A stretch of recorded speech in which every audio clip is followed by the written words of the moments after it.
नमस्कार, कैसे हैं आप लोग। I hope you all are doing well. और आज का जो मेरा वीडियो है उन लोगों के लिए है जो बहुत ज़्यादा स्ट्रेस फील कर रहे हैं और होपलेस फील कर रहे हैं, क्योंकि मेरे पास 2 दिन से कॉन्टिन्यूशन में फ़ोन आ रहे हैं मेरे क्लाइंट्स के, मेरे फ्रेंड्स, मेरे रिलेटिव्स के, कि हम बहुत ज़्यादा लो फील कर रहे हैं, हमें बहुत ज़्यादा नेगेटिविटी फील हो रही है, डिप्रेशन हो रहा है और होपलेसनेस हो रही है।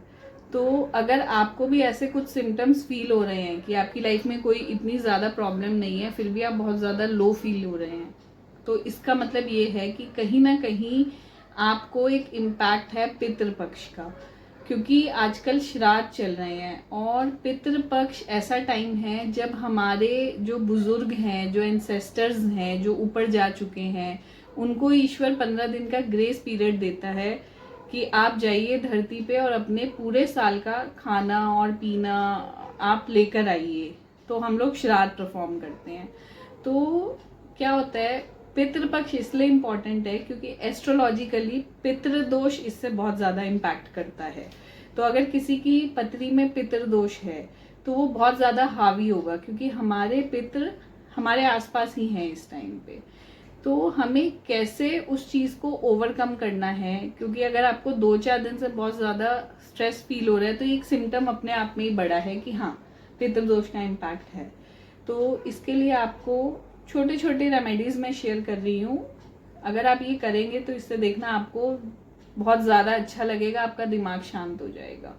तो सबसे पहले भगवत गीता का एक पाठ आपने रोज करना है जब तक श्राद्ध है। वैसे तो रेगुलर भी अच्छा होता है, लेकिन भगवत गीता जो होती है वो हमारे पितरों को एक सूदिंगनेस देती है। तो आपके दादा दादी या किसी के पेरेंट्स नहीं हैं तो आप उनके नाम का एक भगवत गीता का ज़रूर आप पाठ कीजिए। तो इससे देखना आपको थोड़ा सा अच्छा भी फील होगा और सूदिंगनेस फील होगी। दूसरी चीज़ आपने क्या करनी है, सुबह जल्दी उठना है। 6 बजे से 7 बजे के बीच में आपने एक तांबे का लोटा लेना है, उसमें जल भरना है और लाल चंदन, रेड सैंडल पेस्ट लेना है और लाल फूल लेना है, चावल के दाने और थोड़ा सा दूध उसमें डाल के सूर्य को अर्घ देना है। क्योंकि जो सूर्य देवता है, पितृदोष होता है जब सूर्य आपका थोड़ा सा वीक हो कहीं ना कहीं, क्योंकि सूर्य को आत्मकारक भी बोला जाता है। तो अगर आप लो कॉन्फिडेंस फील कर रहे हैं तो आप ये 15 दिन तो सूर्य देवता को अर्घ जरूर दीजिए। तो देखना इससे आपको अच्छा फील होने लगेगा और आपका थोड़ा सा कॉन्फिडेंस हाई होने लगेगा। एज वेल एज सूर्य गायत्री का पाठ आप कर सकते हैं, ये बहुत अच्छा है, इससे भी आपका कॉन्फिडेंस बढ़ेगा। और सबसे बड़ी बात, वट वृक्ष जिसे हम इंग्लिश में बनियान ट्री बोलते हैं, इसको बहुत महत्व दिया जाता है पितरों के किसी भी तर्पण में। तो अगर आप क्या घर के आसपास वट वृक्ष है और आप अपने घर में श्राद्ध करते हैं तो आप उसके बाद वट वृक्ष में जल जरूर दीजिए। और अगर किसी का सूर्य या केतु वीक है या पितृदोष आपको पता ही है कि आपकी पत्री में है, तो आप वट वृक्ष को जल देना जरूर शुरू कीजिए। ये 15 दिन जो अब बचे हैं, 8-10 दिन, आप इसको दीजिए, देखना इससे भी आपको चेंजेस लगेंगे। क्योंकि वट वृक्ष की बहुत ज़्यादा अहमियत है। हमारे पुराणों में ये लिखा है कि अगर हम कुछ भी ना करें, वृक्षों की पूजा करें या वृक्षों को जल दें, तो उससे भी हमारी लाइफ चेंज हो सकती है। और अगर वट वृक्ष नहीं है, पीपल का पेड़, तुलसी का पेड़ या बेल का पेड़, आप इनको जल दीजिए, इससे भी आपको सूदिंगनेस मिलेगी। एज वेल एज अमावस्या है, इस बार की अमावस्या जो है वो बड़ी इंपॉर्टेंट है क्योंकि हम अपने पितरों को विदा करेंगे।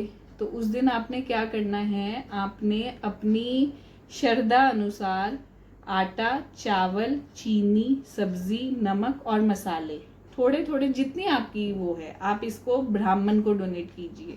देखिए, मेन डोनेशन होता है स्वीपर को, ब्राह्मण को, ठीक है। हम लोग क्या करते हैं, कई बार हम ब्राह्मण को नहीं देते हैं, ब्राह्मण को जरूर दीजिएगा। हम लोग अपने घर की मेड को दे देते हैं कि चलो हम चैरिटी कर रहे हैं, वो चैरिटी अपनी जगह है। लेकिन देखो ब्राह्मण एक जरिया है, जो हमारे शास्त्रों में लिखा है स्पेसिफिक डोनेशन स्पेसिफिक पर्सन को देना चाहिए। तो श्राद्धों का डोनेशन आप किसको मर्जी कीजिए, लेकिन उसमें ब्राह्मणों का हिस्सा यानी पंडितों का हिस्सा ज़रूर निकाल के रखिए।